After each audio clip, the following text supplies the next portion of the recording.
এই যে ভাই যারা বলেছো ভাই ওদেরকে বাইরে রাখলে ভালো হতো। এই যে দেখো বাইরগুলো কি করে না করে। এই দেখো এই যে লাভ দিছে দেখছো, খুললেই লাভ দেয়। এদিকে যা পাইবো তাই খাইবো, কোনো কিছু ছাড় রাখবো না। এই জ্যাকসন এই হেই এদিকে হেই হেই, আরে বেটা এই যে অবস্থা, যা পাইবো তাই খাইবো।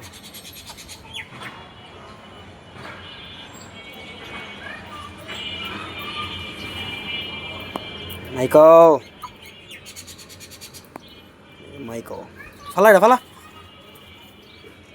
এই তো কি করবো, এনে লাগলে হাইগা ফাটিয়ে আলায় ভাই, হাঁটতে হাঁটতে বন্যা গেলে হাগার বন্যা ভাই, ঠিক আছে কিছু করেন না, এটাই বাস্তব।